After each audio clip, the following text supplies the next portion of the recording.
Welcome back to Another Triathlon Podcast brought to you by Mana Apparel. We're back and we're going to be chatting about the Kona level quality race that is coming up here in Texas this weekend. This race is looking like it's going to be absolutely insane.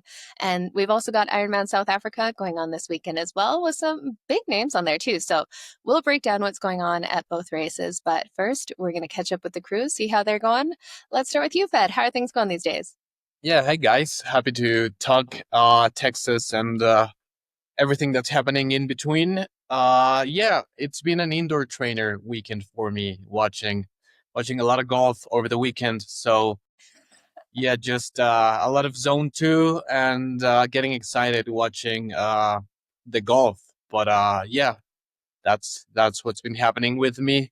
Doing a bit of a strength program right now, and my shoulders are super sore right now. Like, it feels like I swam on a wetsuit for like 7 miles. So Ooh, yeah, we'll see.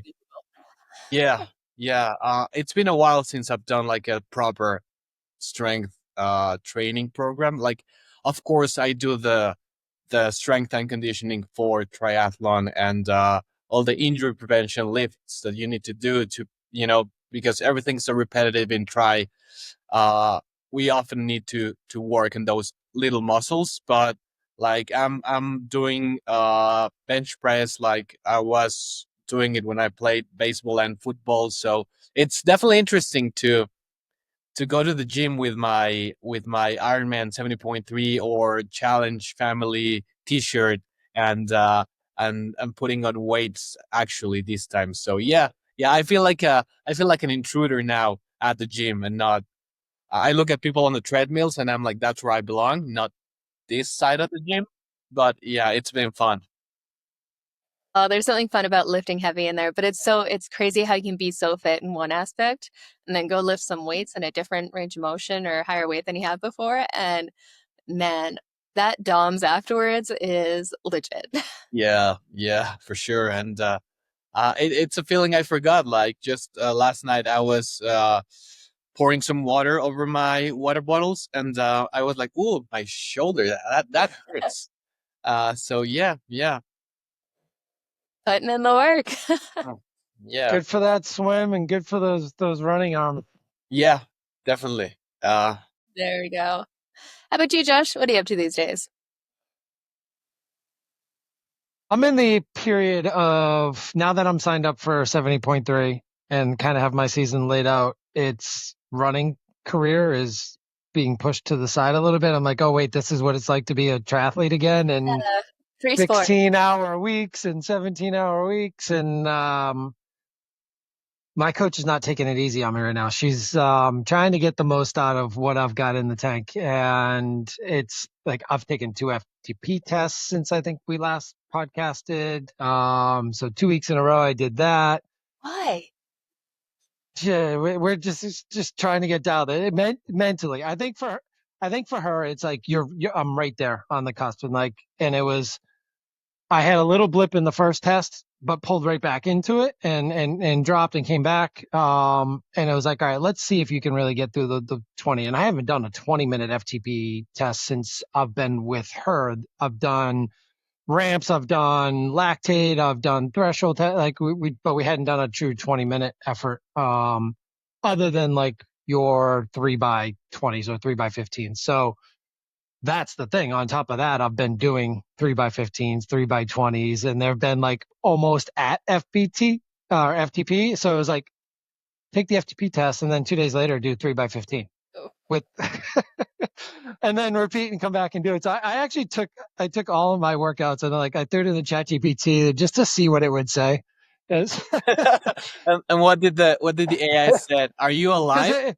When I gave it a couple workouts recently, it was like, I don't know if you should be handling that. You should probably worry about your fatigue load and your training stress scores are getting high. And then I threw it all in there, and it's like, well, you're responding well. And a lot of it was a big test. Was Sunday I went out for my first Saturday I went out for my first outdoor ride since I think it was the first time I've actually ridden outside since Oregon. Wow. Oh, really? Oh, jeez. So But I was, literally, yeah, I mean, like 8 months, almost exactly. And I had a 3.5 hour ride, and it was variable. So it was like endurance and then a little bit of tempo and then spin and then endurance. And that was like 5 repeats of that session. And it was like 10 minutes, 8 minutes, 5 minutes. So it wasn't a lot, but I was out and back on a trail. I didn't want to go out on a road and have to deal with the effort. So I was like, same thing over and over again, same people over and over again, same kids to avoid. So the VI was a little off from where it should be, but it was close. And then that session ended with 6 by 30 seconds pickups all out as much as you could go. And I on my way home from that trail, I go past the neighborhood I grew up in. I like to go in there every once in a while for a nice little mindset rebuild. Um, and it's got a hill right by my old house. And the last interval I timed perfectly to start on that hill. And for 30 seconds, I averaged 518 watts or something like that. And that was at the end of a 3 hour plus ride. And it's like, okay, absorbing well, taxing well, recovering and still going at it. So I was like, man, triathlon training's way harder than marathon training. Like it's just the amount of time, the little amount of time you have to recover in triathlon training. It just makes it that much more important. And that's kind of like the MO of this whole speech and ramble that I've been on, is just like, I love marathon training because I think you can get so dialed in and you can recover well and go hard and do it right. Triathlon training takes so much specificity, and you have to really time out your day and your recovery and your nutrition. So it's nice to know that I've got it. And oh, by the way, all that there's been swim tests involved, and my fastest ever 500 and last night I had 20 by 100s on the 130. It's like, what? No. We used to be trying to get to 130, 100. I did not make it all the way on 130. But I did get to like 8-10 second rests, and it's been a heck of a build. My race isn't until June 14th. So literally 2 months from now. So it feels good. But I'm like, I have a half marathon in between now and then. I ran a 15K. I've been running PRs, and it's like, and running well. So all that work in the running has really paid off in the fitness, and by continuing to do the swim bike run along the way, it's been really nice. So it's just like, okay, I can start to feel the calorie needs going up and making sure I continue to feed myself. But all that strength work over the winter helped.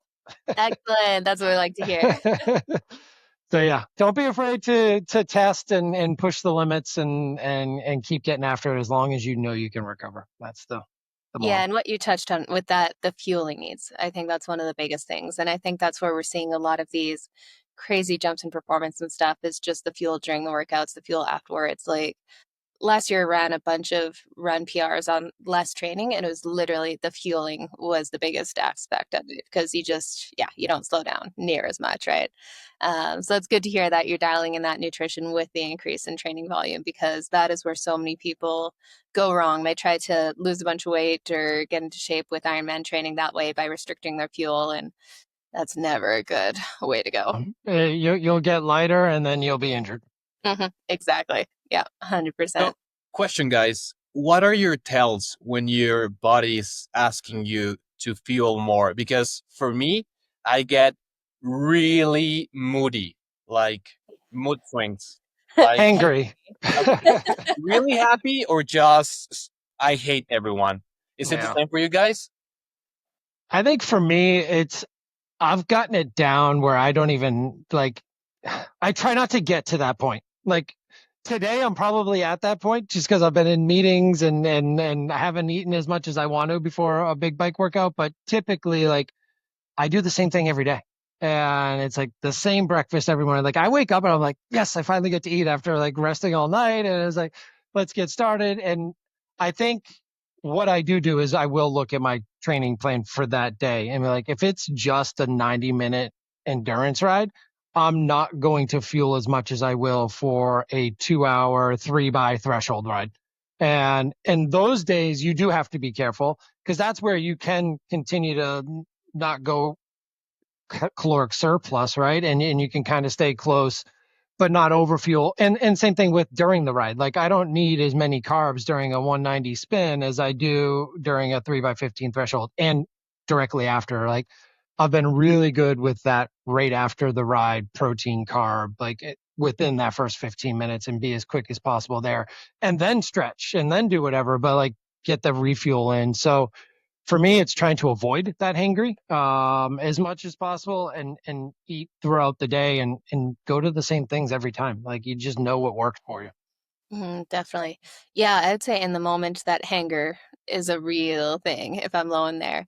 But what I noticed too is if I have a big training weekend and I haven't refueled as much as I need to, that Monday afterwards, I'll be like starving all day kind of thing. And it's like it starts out, if I wake up super hungry, then it's because I haven't fueled enough the day before. So it's funny. So often I find rest days I'm more hungry than any other day because exercise does have a natural like appetite suppression response as well. So just staying on top of that because yeah, if I'm starving the next morning, like dying for breakfast, then I did not eat enough the day before. So keeping that in mind. But I like what Josh said too, just making sure, especially the protein side, making sure you get that right away. And that's something I've been trying to add more protein to my diet to actually get as much as I need.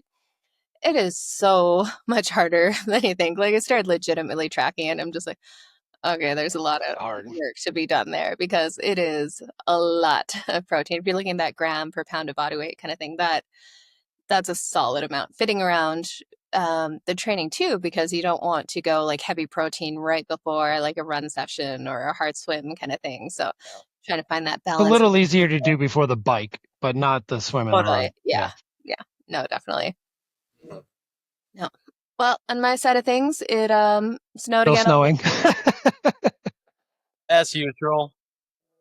This is starting to get ridiculous. Like by this time of year, I've usually done a few outdoor rides, and Saturday, to be fair, was warm enough that I could have gone and biked outside, but I had an afternoon appointment, so I had to get it done early, and it's like -5 in the morning, and then it warms up to like 10, 12 degrees, so there was no way to get it without suffering the whole time. So instead of waiting around for some warm weather here, I'm just going to go head to Texas and go run outside there.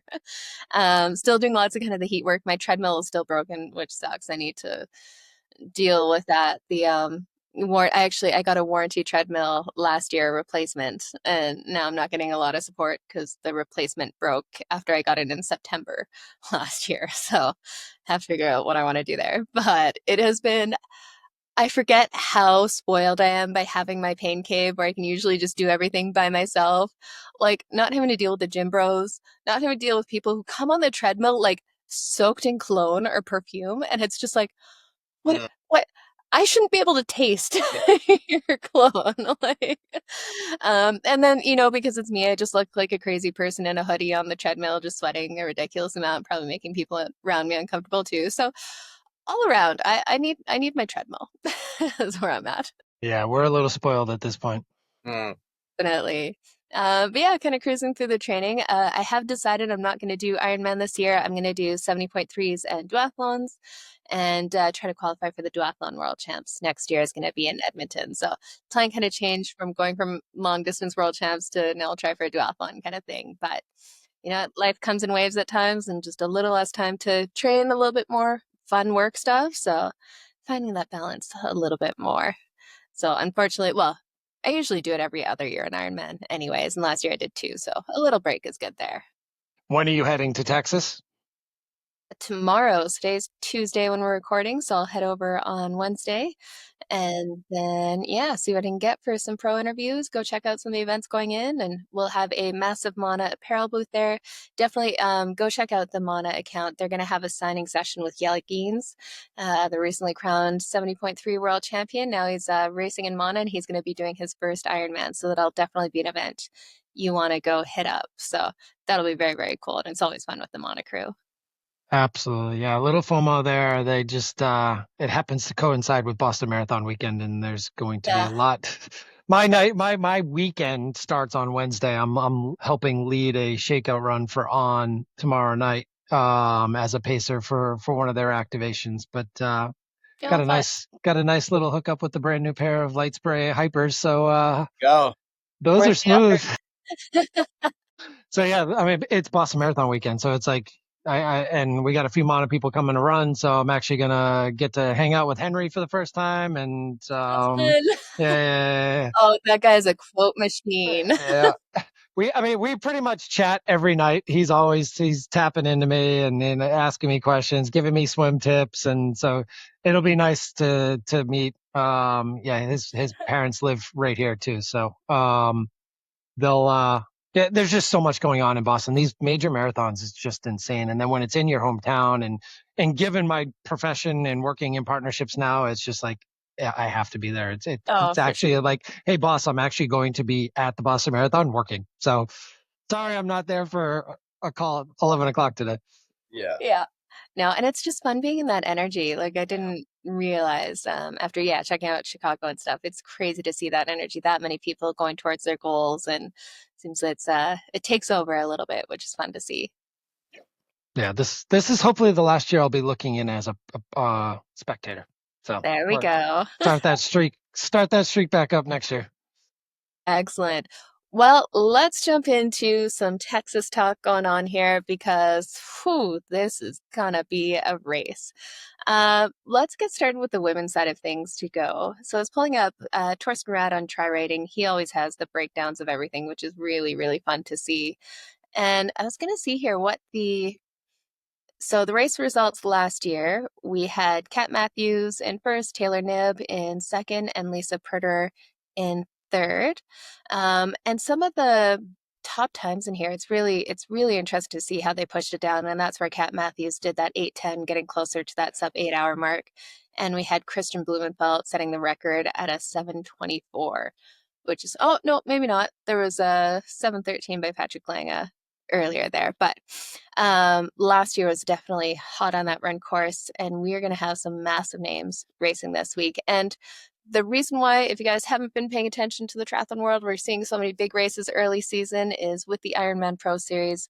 A lot of people are chasing those early season races to get a couple Ironmans out of the way, have a little rest period, and then go into the second half of the season now that there's so many pro races everywhere these days. But let's take a look. So here's some of the top names that we're going to be seeing in the women's field. We have, of course, last year's winner, Taylor Knibb, will be out there. Kat Matthews, her previous winner, will be out there.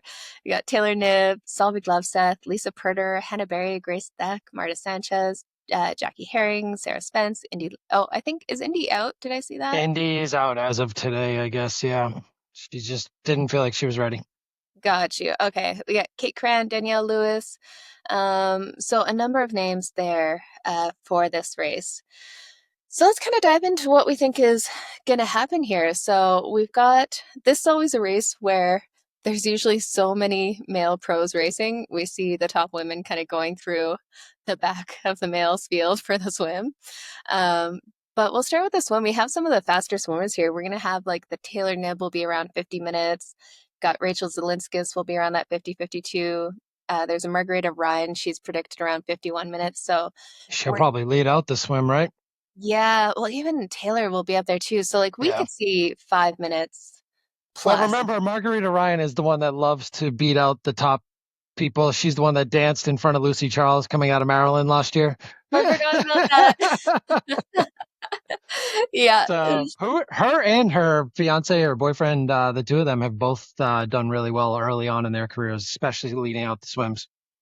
That is very cool. And like the time difference is big. So this is usually non-wetsuit, and it's not in salt waters. So we definitely, I think, see a difference between the strong swimmers and the not as strong swimmers, just having that difference, not having that wetsuit support or the buoyancy of the ocean through a canal. But I will say last year, the energy is like massive along the canal there. And it's so cool because you can run along the water and be like 2 feet from the athletes in the water racing for the win. Especially as they're finishing a 1 point they're finishing a 2.4 mile swim. And it's like, okay, this is at the end, getting them to the line and the whole canal's finish. It's kind of like as close to Roth as you would get in North America.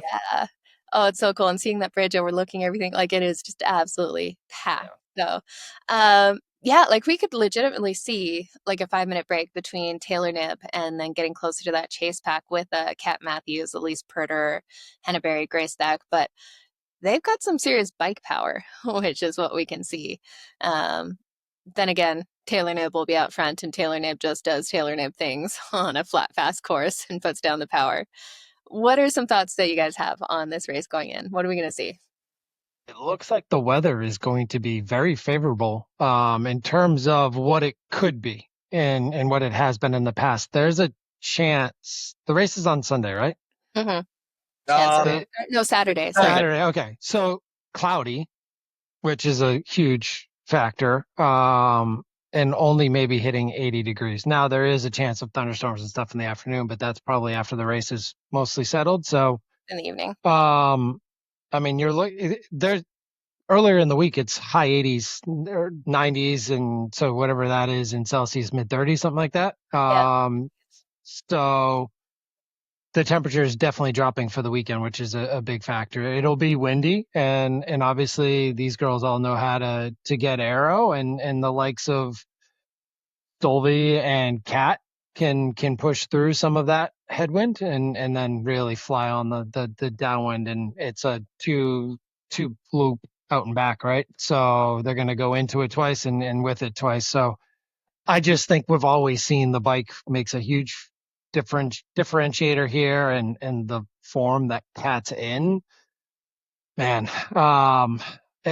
Like you said, though, Taylor's going to be so far out in front this time, but I don't know. I just this is a heavyweight fight. Like we're missing the Alice Alberts, who loves this race and has done well in the past. She's not there. I think it would have been neat to see Indy Lee push a little bit too. She'd have been bike for sure. Yeah. And it seems like she's close to being in form. Holly Lawrence dropped out too. That would have been another nice one to see back. I just think we know the fronts. I think there's a couple of question marks. So like how fit is Lisa Purter, and where is she this season? We know where Kat is. We know where Taylor is, and we have a pretty good idea where Solveig's at. And that run from Solveig that she did in Oceanside is like, that's scary for the rest of them. I would say Solveig's probably the scariest for Kat Matthews coming into this weekend. Like her run is just, man, she's turned it on. Like it really, the leaps and bounds, it feels like we've seen in there, because Oceanside was crazy.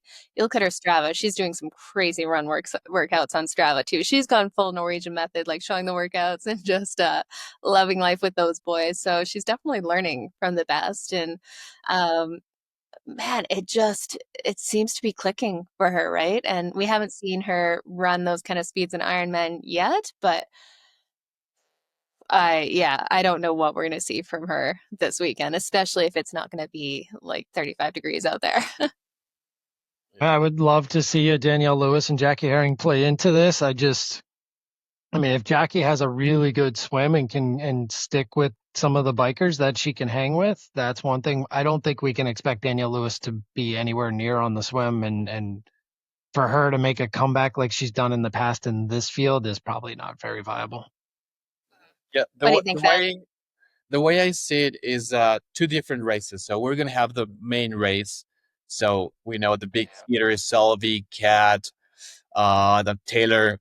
But then again, it's gonna be really interesting with who comes fourth all the way to like 5th and 7th. I'm fighting Kona slots, because there are a lot of quality athletes over there. Where you have the likes of Hannah Berry, like you were mentioning, Josh, Lisa Perter, Danielle Lewis. So it's going to be really interesting how the race dynamics unfold, specifically on the bike, because if Lisa is fit, she could ride with Joanna Reiter, which she's not the fastest runner, but she can bike really, really hard. And maybe she could use her to bridge the gap. But it's definitely going to be interesting to see. And I don't know, like I see we're going to see a lot of moving back and forth from those 4th spot to like 10th spot all over the race. And it's going to make it exciting for sure. It's a good point that you're making on the two races too, because, and there might even be 3 races, right? There's the race for the podium. And I think we all know there's a few players that are going to play into that, 4 or 5 of them that are going to factor in the top 3 spots. And then there's the race for the Pro Series points, and that'll factor in how close can they say. And then that 3rd race is what you mentioned, is the KQ. There's 6 ladies that already have KQs, and 5 of them are in that top echelon where like if they finish up, so now you're talking 6 KQ slots that are going to go to Taylor Knibb. Just needs to finish, really, right? Lisa Perderer still needs one. Grace Steck still needs one. So there's a huge KQ implication here, and it's going to continue to drop down when you're talking 6 slots and 5 of the top 10, 12 ladies already have them. Yeah, absolutely. And I think we're going to see a lot of that. And what's interesting with this too, Torsten always has like the strength of field. So he says that it's about 53% of a typical Kona field. And I think that's about accurate here. We do have the heavyweights, and that's what we've seen in a lot of these races, like the top few names, the really heavyweights, we know they're going to be out there unless they have a catastrophic kind of event in there. We've just seen them back up, go again, back up, go again. As we get down the field, it definitely gets a lot more interesting. And one thing with Lisa Perder, like she definitely has so much potential, and we've seen some of her run splits at other events and stuff. But like her average run time now is only around 3 hours, 3 hours, 2 minutes kind of thing. So if she's fit and she's on, I think we're going to see that drop drastically because we know what kind of runner she is. Just hasn't been at Ironman yet. I ran a 249 last year. So we got to put sub 250 on the table would be my guess is if you're having a day and you want to win this race, that's probably around that 250 mark. Especially considering Taylor Knibb's a lot more,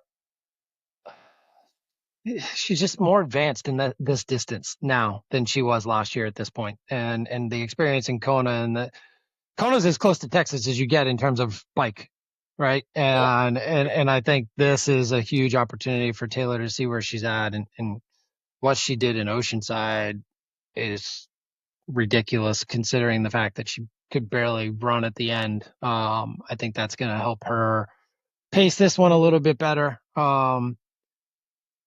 It's crazy. I don't know what happened in 2018, but I don't know if you guys have seen the swim records, but those were both set in 2018. So there must have been some crazy current wind or something that year. And it must have been wetsuit too. Because it's been close, but this year it doesn't look like it's going to be possible. The age groupers might get wetsuit legal, but yeah, we're talking some crazy bike times this year as well, I think. So what do we have to see? So if we look at like there's legitimately Taylor Knibb could be 10 minutes ahead of Kat Matthews off the bike. Like losing 5 minutes in the swim, losing 5 minutes on the bike is not anything that would be shocking. So how much time do you think Kat thinks she needs ahead of Taylor Knibb for a race like this? And a Solveig, because Solveig will be a little slower on the swim and the bike, but we don't know what she can run. I mean, Taylor's never run sub 3 off the bike, has she? I don't know if she's run a sub 3 marathon period, right? Yeah, we know Kat can do that 249. So that's where it gets like super close, right? If Taylor's running 3 hours and Kat's 249 kind of thing, like that could be down to the absolute wire. And that's why I love races like this where they do have different strengths in there with Taylor Knibb, with the bike and the swim and stuff. She'll make some time. Kat Matthews, swim solid. Her bike is very solid, but she'll still likely lose time to Taylor. And then it comes down to a run battle where she'll be hunting her the whole day. It'll be interesting to see the dynamics between Kat, Solveig, and Taylor and how that breaks out, because we know it's going to be most likely Taylor. And then how do Kat and Solveig come together, and do they come together on the bike, and how hard do they push the bike, knowing that the two of them can run down Taylor Knibb within, let's say, 5 to 10 minutes. If they're inside of 10 minutes, they think they have a chance. Now, how much of a risk do they want to take? Because we know Kat's going after 5,000 points. And at the end of the day, she gets 5,000. This season's already over. Just crazy. Which is insane in terms of her big check at the end of the year. Yeah, now, Kona is still the big gold diamond. So she, man, I am curious to see if Kat actually pushes the bike, because we've seen her, like you just said, lose more time to Taylor Knibb than she had in previous years, more recently. Does she pull that gap in a little bit here with a stronger bike? Because we've seen her bike drop off a little bit. I wouldn't say drop off, but her run has just become so much of her comeback capabilities. Does she let Taylor get away? I don't think there's a let in there. Does she push the bike more? Does she push the bike more than we've seen in the past? Yeah. No, fair enough. Oh, it's going to be good to watch in there. Well, let's jump on over to the men's side. Let's make some women's predictions before we jump over to the men's. And I don't know about you guys, but I'm going to go check out that Pro Tri News. What do they call it? Got to do our fantasy. Yeah. Yeah. You go do that. That's definitely fun. They're not giving us anything for that. It's just fun to see that stepping back up to it so that we can have a little more investment in it. I think it makes it more fun to watch the races. I think they've already figured out who's going to win that whole thing. I think the same guy like has won the demo week and week one in Oceanside. It's like, oh God, how do you compete with this guy? Crushing it. Yeah. That's amazing. Okay, so what do you guys think? We'll start with you, Josh. Who do you think has it? What's the podium look like?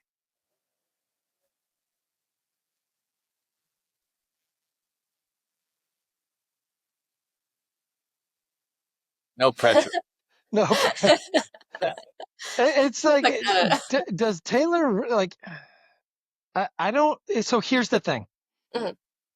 I actually think Taylor has a very good chance of winning this race, but she might not because it's the same thing as last year. All she has to do is get around and get the KQ. And in her mind, like she didn't have to go to the well in Texas last year. When Kat went by her, it was like, okay, well, I'm going to get my goal here, and that's Kona. So I still think, as competitive as Taylor is, Kona means so much more to her than it even did last year after what happened in Kona and on the Queen K last year. So I think you're still going to see Kat Matthews, Solveig, Taylor, 1, 2, 3. Okay. How about you, Fed? Yeah, I was thinking along the same lines as Josh. I think Taylor is aiming Kona after a race. Of course, everyone wants to win the Pro Series, but I definitely see Taylor being way more inspired by executing well in Kona and maybe not burning all of her matches. So just for that reason in particular, I'm gonna go Solveig, Kat, Taylor. Okay. Well, I disagree with both of you guys. Of course. Good, because it makes it a lot better when you do. So I don't think Taylor has it in her to just kind of knock around there. I think that last year she was happy with the Kona spot for Ironman Texas and getting that second place because she was still in fact-finding mode about the Ironman distance and what she can do at it. Now she's had a couple hits at it and they haven't all gone perfectly. And I think for her own headspace, she's going to want to get that win to show herself what she can do at the Ironman distance and execute in hot, humid conditions like she's going to see in Texas. So I'm going to call it Taylor Knibb in first, Kat Matthews in second, and yeah, I can't go past Solveig. Like, I want to say Lisa Purder will have a great day out there, and she possibly could, but the way Solveig is running right now, I can't go past her for the podium. Close do you think it is with Kat coming up on Taylor? I think she'll get within a minute. I think she'll get close. So we're gonna have they're gonna go to the well. I hope so. Yeah. And it's so tough with that court because it's like rock hard, like concrete that they're running on. You have the heat of the day. You have like, oof, that one is tough, but It's a race you need a good recovery coming out of. oof, definitely that one will beat you up a fair bit. Okay, well, we have 53% strength of field in the women's side. We have 86% of a typical Kona field in the men's race. I don't even know where to start with this. If you look on Torsten Rad's ratings, he kind of has different colors on it. For the darker the color, the higher up or the faster they'll be for the swim, bike, and the run. And like the top 12 is just a solid block of the darkest color for swim, bike, and run for all of the athletes because they are all so evenly matched there. But here are some of the top competitors that we have coming out, and I could list 30 of them. They will all be top, but we'll go with Kristen Blumenfeld, Casper Storens, Antonio Benito Lopez, Rudy von Berg, Jonas Schomburg, Gustav Eden, Martin Van Riel, Magnus Ditlev, Patrick Lange, Vincent Louis, Cameron Main, Nick Thompson, Pal Schuster, Leon Chevalier, Cameron Worf, Jason West, Sam Long, Christian Hogenhag. Like it just goes on and on and on. And then I'm not seeing Yella here, but Yella Gaines will be on there. He's an unknown for Ironman, so he's got no rankings yet. Guys, where like Why did Magnus have to go and get shingles? Like, come on now. Yeah. I forgot about that. Yeah, no, he's out. We are gonna see a massive front group, like the top 16, no, top 18 guys are all predicted to be within like a minute of each other outside of the water. And then if you go down, there's another 10 that'll be around that same time too. So like we're looking at a pack of 30 guys coming out of the water together off that. And then I think what kind of makes this interesting too is especially on a course like this where 20 meters makes a much bigger difference on a flat road into a headwind than it does on some other events. So you're going to have those 30 odd guys that have to separate into 20 meters coming out of T1 and then riding their own race a little bit more. How do you guys think that's going to affect this? I think we saw a little bit of it in Oceanside. Go ahead, Fed.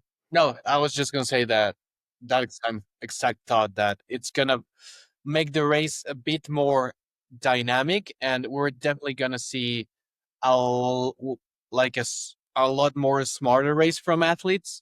Not a lot of reactive racing. They're gonna probably stay within their limits on the bike, and that's only gonna make the run way more exciting for us. Because if you want to pass like 10 athletes, that's a 20-meter surges every single time. So I think everybody's going to stay within their limits, especially like from case 100 to like 160. We're going to see a lot of smart bike riding. But then again, I could be super wrong, and everybody's going to be like just going all out and trying to see who explodes. And Who's the guy? yeah, absolutely. It's one of those things because of the bike power, the firepower that you've got in here, and I don't think we're gonna have Christian Blumenfeld miss Sam Long come through this time. Right? Like that's another thing too, right? Like with that many, if you have 30 men coming out of the water, it is easy to miss someone coming out the front. If you're 20 back, you don't see what's going on in the front. You don't see the brakes. You don't see it change up there.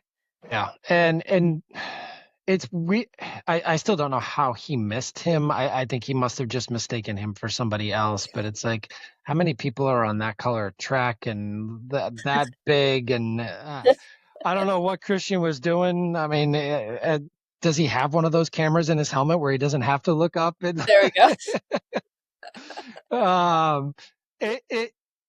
But Fede's right. I mean, the dynamics with this field are going to truly tell us how is Kona going to look in the future at 20 meters.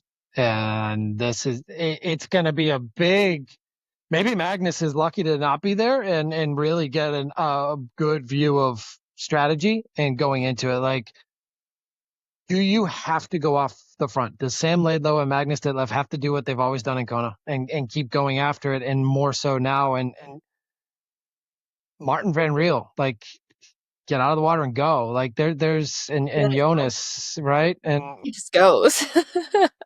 So those swimmers, I think you have to, right? If you're a swimmer in this field and you've got the biking power that Jonas has, you've got to go and stay away from that, because otherwise, if you're in that pack of 20, that's a lot of watts to throw down. If you're in a pack of 15, that's a lot of watts to throw down. Now, what they did say in Oceanside was there were a lot of opportunities to slot in legally, and gaps were created within that train, and people weren't necessarily stuck to the 20, and they were more like 25, 30 at times, and people were able to slot in. And I think it became almost like a peloton where they were just kind of taking turns on the breakaway, and that was kind of a gentleman's wager, I guess. I mean, like, they just kind of like let you in. It seems like people are okay with taking the break at the 20, and there isn't as many surges, but if you are going to make a move, I think the move is going to come early. Yeah, and I think it's funny because I heard different accounts of it based on where they were in the field. Like the front of the field, the Christians and stuff were saying that it was a lot smoother, it was a lot less surgy. But then you hear like that second pack in there, and it sounds like it was a lot more surgy, kind of people just trying to hang on to that 20 meters. And I think that's where we get, if that effort is hard, you're going to try to hang in as close as you can, and then they don't want to be dropped off at all. Where you get Christian Blumenfeld, he's like, cool, I can do this. I'm not trying to go right at the blue light in there to make sure I'm within that 20. It's such a different course too. So this will be like there's no losing sight of people per se, like you can in Oceanside with all of the turns and the ins and outs and the climbs. Like this is like, okay, we're on a highway and I Straight can ahead. see Yeah. and for the most part, right? It's a much more TT style type race than we had in Oceanside. So we'll see how that factors in too. Oceanside, the technical factor, the bad roads, you're not going to get that here in Texas. You got wind and heat, and those are the big main factors.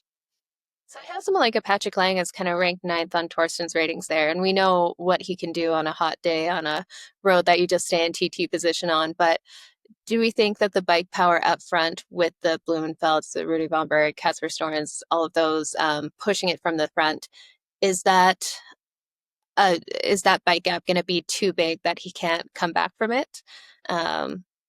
We see how good his run is, but Christian has been running incredibly well.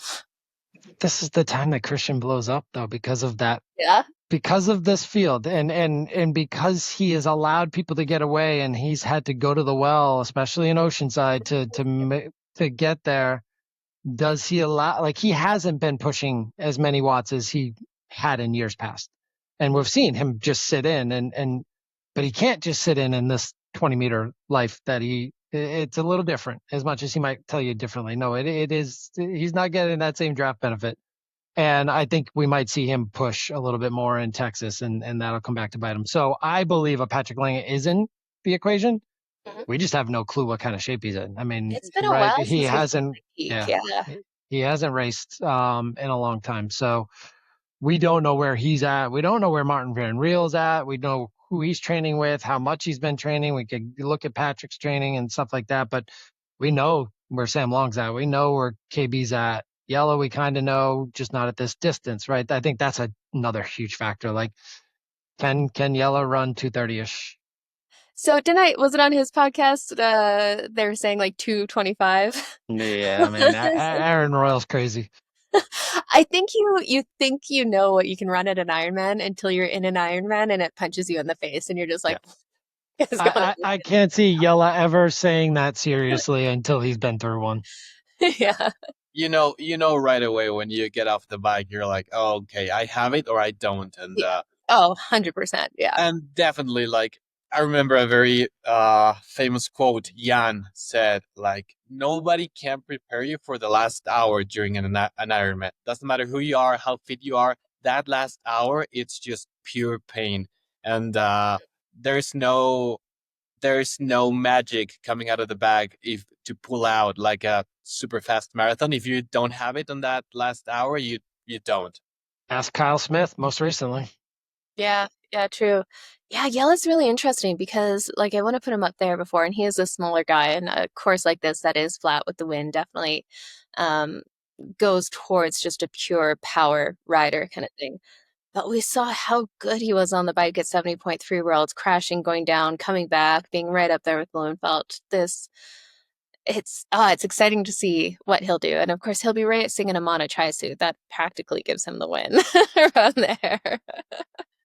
But I'm so excited to see it, right? Like, how good would it be to see like a Christian Blumenfeld, see Yella Gaines up against him again and have some of those other players there. Like, I want to see this go down to a run battle. And I think that is very likely in this race because you have so many people in the pack. You're going to have a massive group coming out of the water of like 30 people. So people who would typically be dropped off the back have that opportunity to kind of keep in the group because there are so many bodies. It's going to go out onto the bike and it's a straightaway. Like you said, Josh, you can see everyone. There's no getting away from it. So if they can keep them inside, I think a lot of people turn themselves inside out for the chance of the win just to hold on to that bike pack. Because when you can see 20 guys ahead of you, like you're not dropping off unless you absolutely have to, right? We could see a lot of people coming off the bike and onto the run together, unless one of them goes like kamikaze and Blumenfeld tries to go off the front and split up the group with a few Norwegians in there. I see a big group coming off the bike together. What do you guys think? Is that a possibility? We haven't even talked about Lionel Sanders yet. Okay. Yes, he's racing. The only one that isn't racing is like, I keep looking like, where's Cam Worth? Like, come on. Yeah. Oh my goodness. Yeah. The bike. So what kind of again, we I don't don't even know Sanders. Yeah, I forgot that he was racing actually. we don't even know what shape Lionel is in, and the fact that he didn't do Oceanside, he came off of Little Dallas and obviously did what he did there. Yeah, I mean, I don't think many people think he can be a factor because of the swim, but the bike and the guy knows how to train and he knows how to race at this distance. Yeah. Yeah, and if you And so he needs a KQ. he does, yeah. So to give you an idea on the swim here, so we've got Lionel's a predicted 53:46 for the swim, and the top guys are coming in at like just under 48 minutes kind of thing. So we're looking at probably 5 minute swim deficit if he's on solid swim form, but then, he could come out with a Sam Long kind of thing. So they could be in a group fairly close to each other. They seem to have been getting closer and closer. Sam's looking at about the same swim time predicted. And, they'll put in some bike power, but the two of them were like 70.3. They're so good on the bike and run. I think Ironman, we just haven't seen it outside of Lionel's had some standout performances for sure, but we just haven't seen that Ironman consistency. No, I don't think we can. I don't think he has the run but we haven't. And what's a good run for Lionel? We don't know these days. Like, is it 2:45? Man, I'd love to be proven wrong and Lionel just runs through the field. That's a crazy thing. Like, that would be the most epic day. So, I mean, there's Vincent Louis. Nick Thompson was right there off the bike last year in the lead with Tamara, right? Jason West has had a good start to the year. Another one we don't know much about right now, but we know he's going to be up front is Christian Hogenhog. Mm-hmm. And you're going to talk about swim bike there. I mean, there's another guy that like, what kind of mood is he in? What is the strategy? And we don't know. That's the thing. Like, there's so many factors here with the strategy side of it that we don't know, except for Jonas Schomburg. He's gone. Oh, yeah. Everyone knows Jonas's race line. Hard. I'm waiting for that day. He holds it to the finish. I love the way he races so much. And who goes with Nick Thompson to try and chase him down? And like, I think there's so many. We haven't talked about Casper Storns. Gustav just has to get around, and I think that's all he's going to do. This is going to be another check mark towards Kona for him. And we saw what he did last year. He just kind of got better as the season went along. I think he's looking to have a better Texas than he had last year. And he will do that, and he'll get around and validate. But there's a lot of KQs already off the table. I mean, even Sam Long is good to go for this year. So but he doesn't know how to He just needs to validate. Yeah. No, Sam Long's already in. He's fully, just Gustav has to validate. So of that top like 10 ranked guys, you're looking at half of them almost have KQs too. So that's similar to the female field. There's a good chunk, but a Jonas, a Martin, a Yella still need their KQs. Yeah. And you know what? We haven't seen Yella do Ironman, but you got to think he's so good that I can absolutely see him on the podium, like just to fight to the end kind of thing. Curious to see how he does on that flat bike course. The hilly bike course definitely suited him in Marbella. Be interested to see what he can do, just putting the power down on the flat into the wind, how that goes for him. And like the KQ factor into the strategy too. 100%. He is going there for the KQ. So how hard does he push the bike? Yeah, like keep me in range so that I can go for a nice run and chase a few guys down and finish 8th, right? 8th. If he finishes 8th, he knows he's qualifying. Mm-hmm. Yeah, pretty good odds there. Yeah. Oh, this is going to be, I'm so excited to go down there. This is going to be so good. This race is going to be absolutely insane. So it's got a prize purse of $175,000 paying 10 deep. And what the crazy part is with a field like this, like the people who are not going to get paid and who are not going to get the Kona spots is mind-boggling to think about. Like they could show up to almost any other Ironman. They could go to South Africa. Do that. Like it is great. You got to think it's interesting with this Ironman Pro Series. You do have to do some of the earlier season races, right? But if you're not a guaranteed podium, like it's choose the off like peak races kind of thing. Like go race during the summer. That'll be a little less lit because if you lose 20 minutes to Blumenfeld in here, like you're not getting much for points for the Pro Series. Insane to see. Okay. It is a tough choice. The scheduling alone, I think no, I don't think everyone's figured it out. Obviously, Cat Matthews has figured it out. KB's figured it out pretty well. The So far, Norwegians, yeah. So we'll see how that continues to go, and then it'll be interesting too because even still, some of these guys still could factor into LA 28 too, and like how does that all change going forward?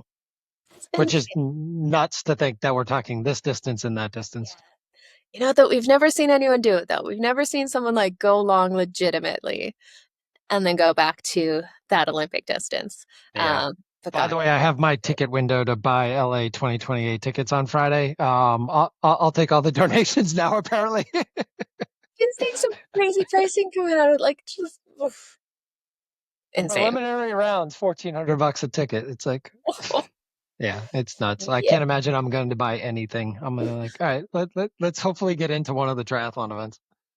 Pretty sure those are all outdoor. You just have to set up early and you're fine. Yeah, well, I'll give Nick Goldston a call and be like, hey, can I watch from your place? There we go. Okay, let's attempt this. I'm going to start with you, Fed. Who do you think is going to be on the podium? Wow. Well, I could throw like 20 names and I could be right every single time. Totally. Yeah. But I want to make things a bit interesting. And I definitely see Patrick Lange being a factor just because of the 20 meters. I think it plays to his favor, especially on this course that's so flat. He could actually hold arrow and not lose as much time as other course, like Kona, for example, where the wind plays a big factor. And I think he's going to run incredibly fast, but it's not going to be enough for the win.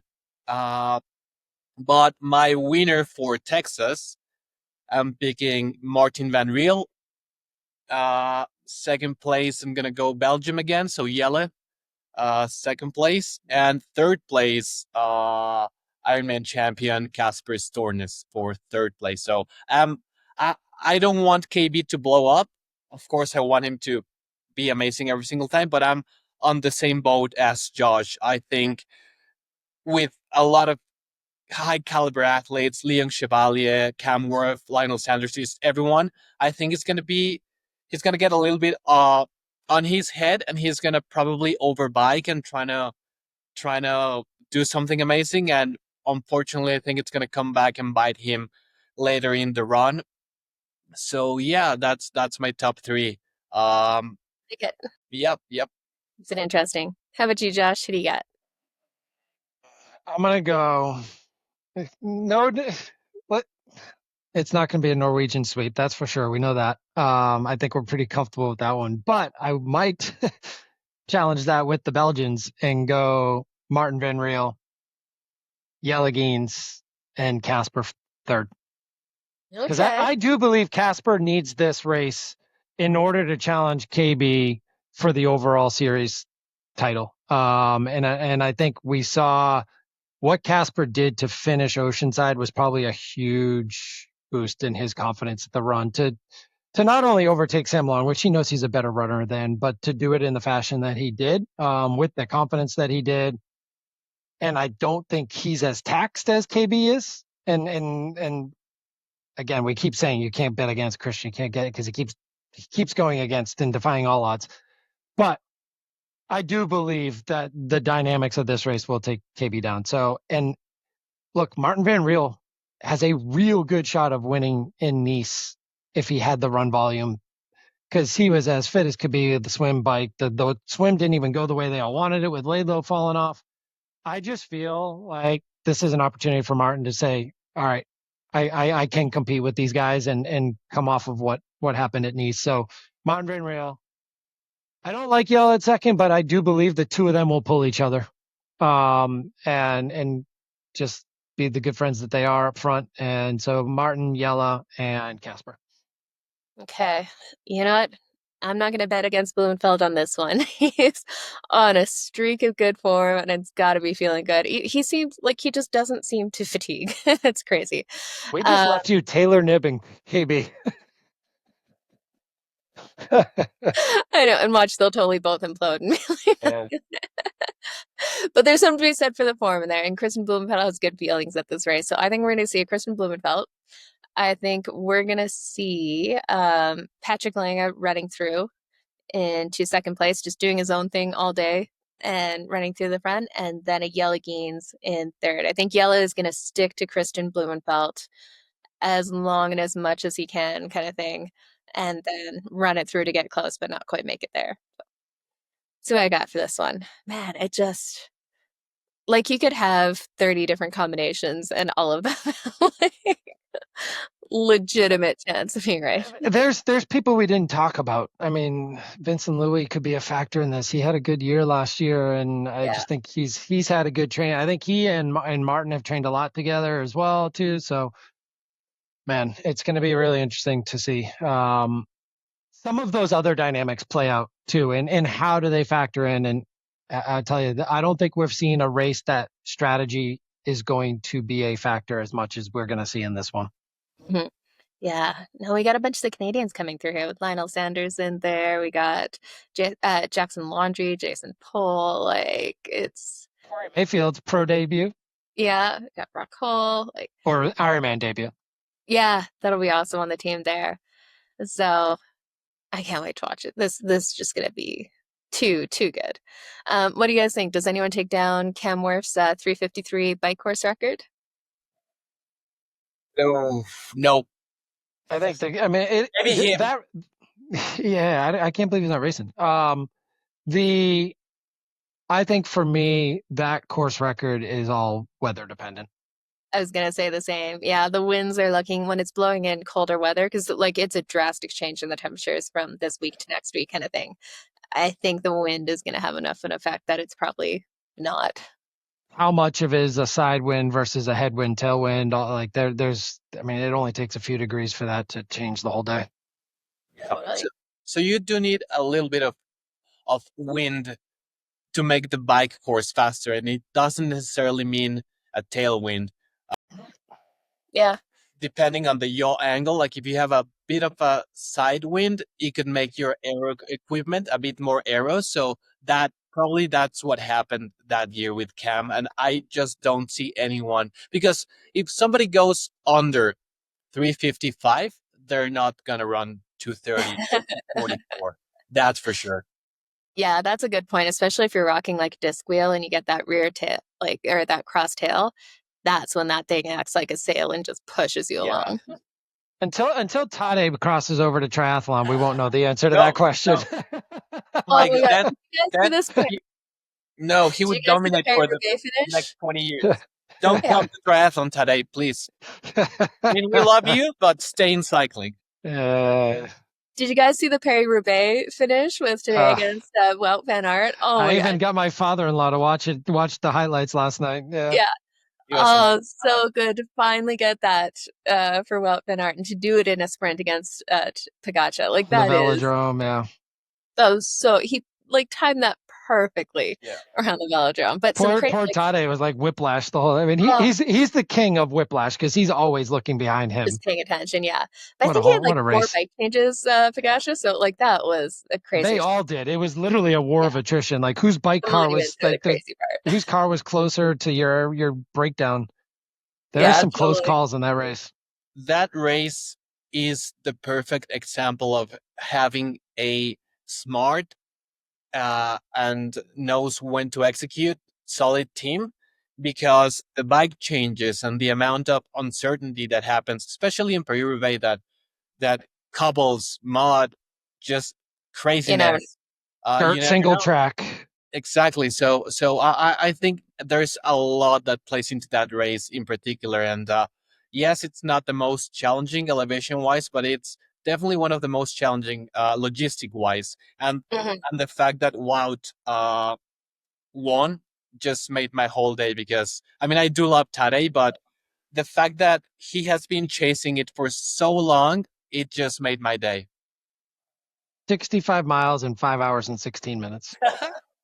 Wasn't that like the fastest edition ever? Like the crazy fast. It's absolutely mind-boggling. And by the way, the first and like the two of them had a sprint finish, but it wasn't far. Like they were third, fourth, fifth, and sixth were right there. Yeah. Crazy. That's always the risk with that finish, right? Like you want to ease up and make sure you're not the first to go, but you don't want the pack behind you to catch up. Included in that sprint. Who's rolling together? Yeah. Oh my goodness. Well, we got another race going on this weekend. It's not a Pro Series race counting towards those points, but we have Ironman South Africa going on. And like we were mentioning earlier, it's kind of funny to see some of the big names in there. And the reason really, it's mostly on the men's side. And the reason is going for those Kona qualification slots, because it's going to be a lot harder at Texas to get those spots, even though they got 6 going in and a few people qualified. But just that strength of field is absolutely insane. So to give you guys an idea, four KQ spots, and only one person has one already. So that tells you right there, right? Yeah. That's why they're there. No, absolutely chasing it. So we got some of the top names on here, like Matthew Marquardt, Jamie Riddle, Rasmus Svenningsson, Greg Barnaby, Joe Skipper, Bradley Weiss, Michael Weiss. Those are kind of the top. Andreas Straits, so Florian Angert. That was definitely one where they're absolutely going for those slots. So we won't break it down too much, but what do you guys got? Who do you think will take the win in this one? We've got some serious bike power in this race, it looks like. Do we slots and the payday too, because it's paying 10 deep, just like Texas, and it's only 25,000 less overall. It's 150,000 for a non-pro series race. Like so much. If you're not in the top running for that Ironman Pro Series, this race makes so much more sense. Less depot field, more money. Like 150 grand for a race that's not a Pro Series race is huge, right? Isn't this the race too where the swim is always a challenge, and that's kind of why it was probably removed from the Pro Series as well? And so how much of an implication does that have on a Jamie Riddle? For sure. Maybe that's why we see so many strong bike runners on the list. Exactly. Banking on sweet. We're not going to have to really swim. Yeah, perfect. It's like Matt Marquardt's not going to cramp. I mean, if he doesn't cramp, oh God. Watch out there. Yeah. Yeah, I'll be curious to see if he's worked out some of those cramping issues and can run through and have a good day. And said Jamie Riddle's been on a tear kind of coming up through this Ironman distance for how young he is. He's definitely made his mark there. We know Rasmus can ride crazy speeds if he's fit and ready to go. Nobody likes to talk about Greg Barnaby either. Yeah. The poor guy won the Pro Series in the first year. And he's still...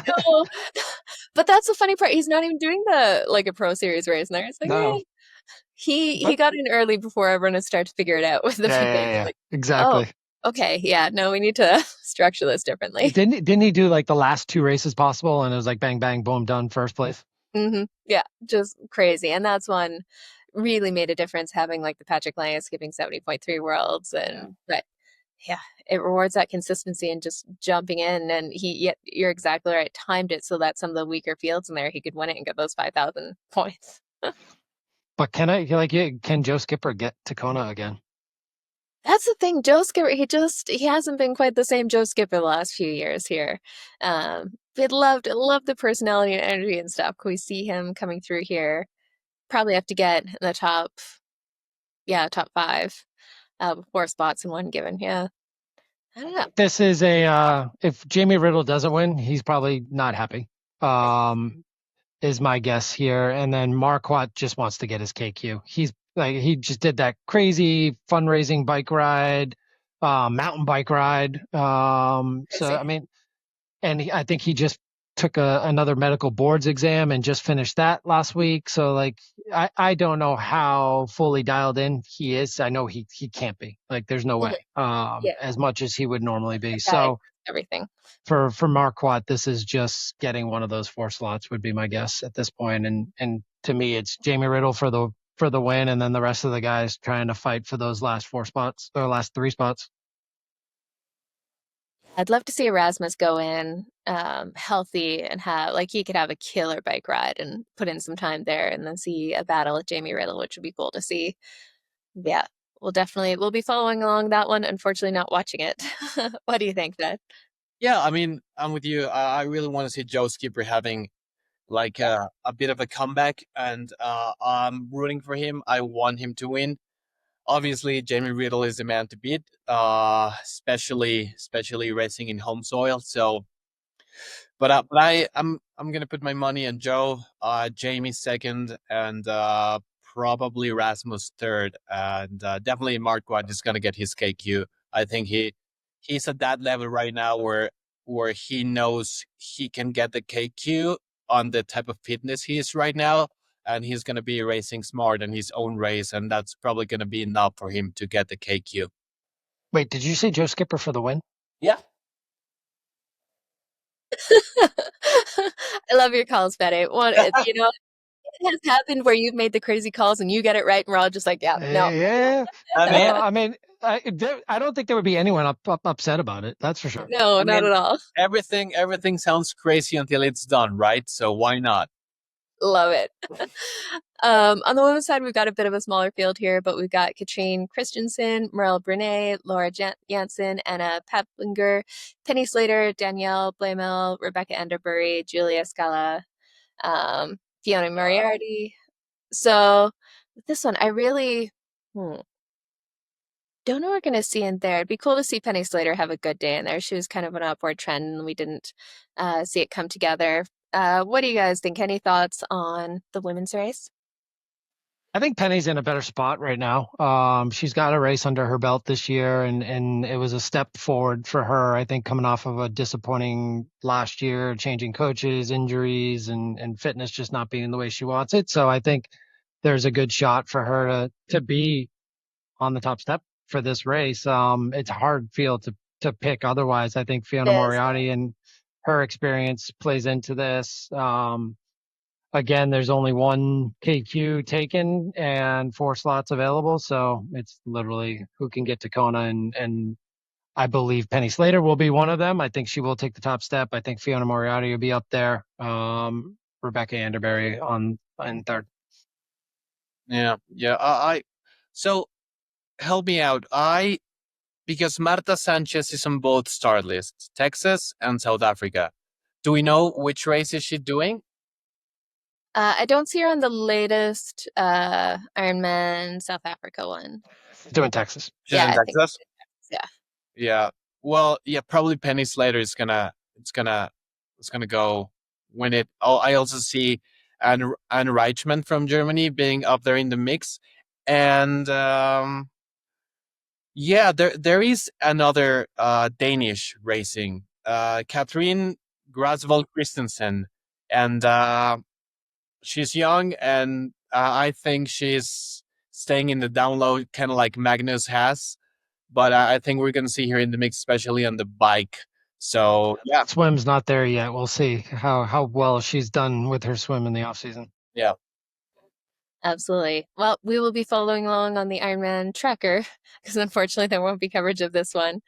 But we are excited for a weekend of racing ahead. This Ironman Texas is going to be absolutely stacked, and I can't wait to see how it all unfolds there. It's going to be one heck of a race. So I will go follow at Another Triathlon Podcast. I will try to get some on the ground coverage race day so you can see what's going on there in the moment and try to get some pro interviews and do all of that fun stuff while I'm down there. Stick a microphone in a bunch of pros' faces and see if they'll talk to me.